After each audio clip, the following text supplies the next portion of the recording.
Good morning, good afternoon, third grade learners. Today is December 14th, 2020, and gravity is not Lydia's friend.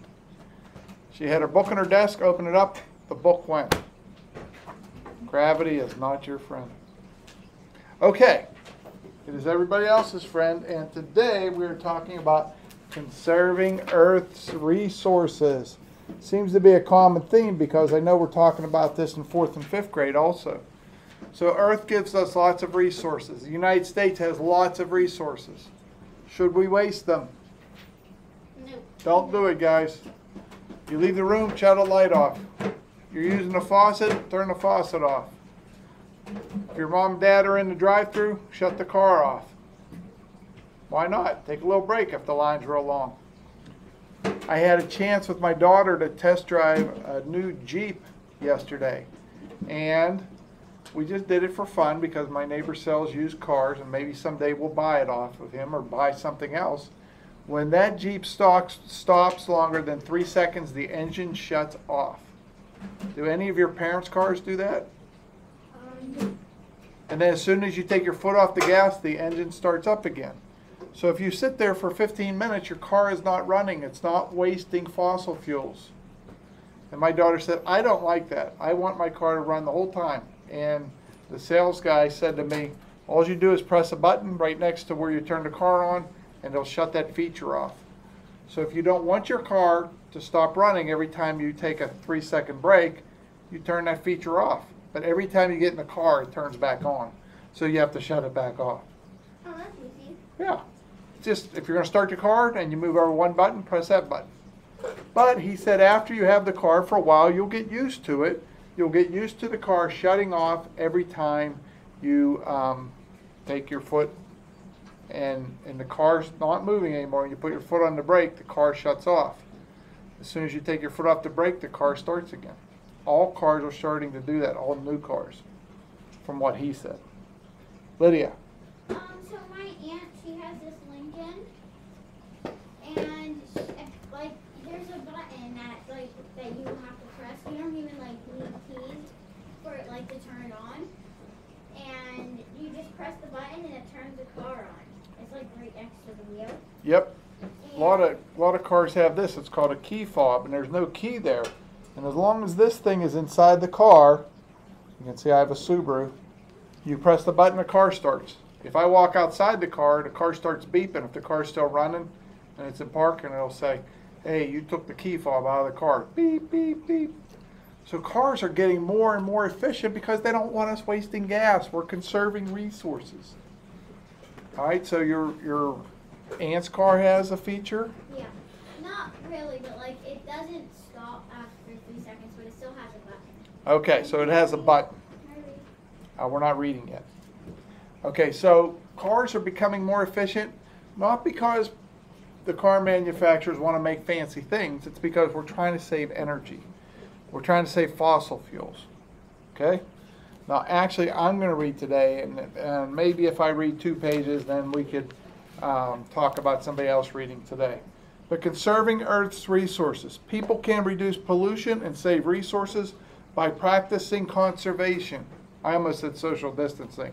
That's a whole different thing. Conservation is saving things. Okay? You can use them, just not all at once or all at the same time. In this picture, it says a small plane sprays insect poison over a field of crops. After the crops are picked, some of the chemicals remain in the soil where they may continue to harm living things. Other human activities also cause pollution. Pollution is the addition of harmful materials to the environment. After mining metals, harmful materials are often left behind. Some materials that are thrown away can also be a source of pollution. These include paints, cleaning products, and batteries. When these materials are thrown away, they cause land pollution. All right, guys, so one of the things they mentioned, mining.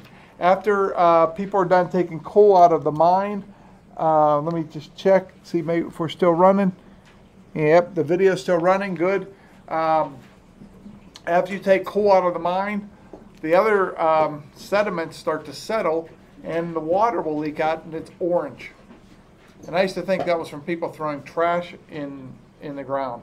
No, it's from mine. It's called mine drainage.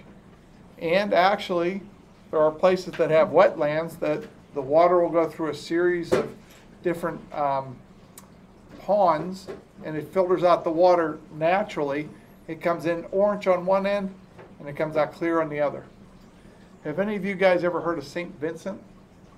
St. Vincent College? That's where the Steelers practice before they have their regular season.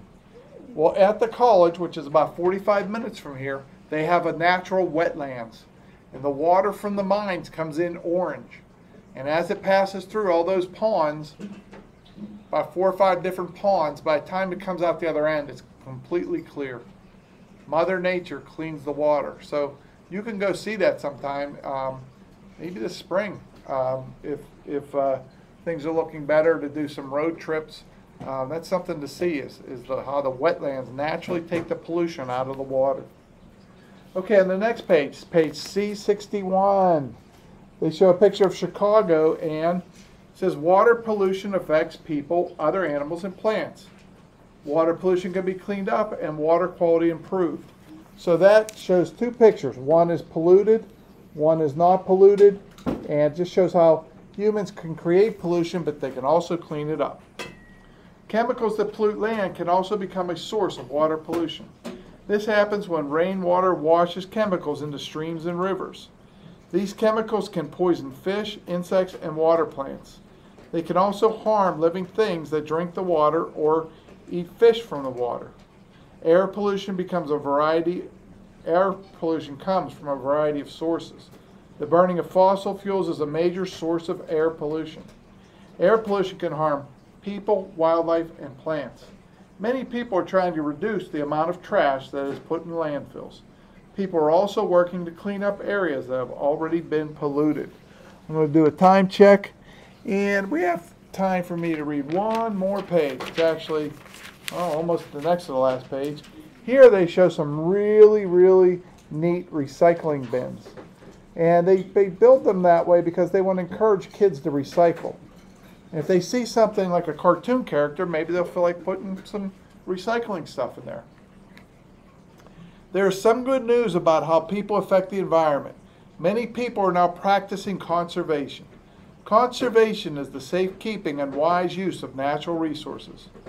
One way to practice conservation is to clean up litter, polluted land, and water. Some people buy products packaged in paper instead of plastic. Paper breaks down in a landfill. Plastic does not. Setting aside land as a safe area for wildlife is a way to practice conservation. Saving resources by using alternate energy resources is another. You can practice conservation too. To help save resources and reduce pollution, use the 3 R's: reduce, reuse, and recycle. To recycle is to collect old materials, process them, and use them to make new items. The more you conserve, the more resources you will save for the future. And the next page just talks about reduce, reuse, recycle, the 3 R's. We will talk more about that tomorrow in our next video segment in 3rd grade online learners. We appreciate you tuning in. I know Ethan is at home. Who else? Does anybody know from Mrs. Feathers? Nathan and Lorenzo. Okay, we have at least 2 other people, Mrs. Feathers. We have maybe 3 other people. We haven't seen that class yet, but okay, Lydia saw them. But we are hoping you are doing well at home, and we hope to see you soon. Bye-bye, online learners.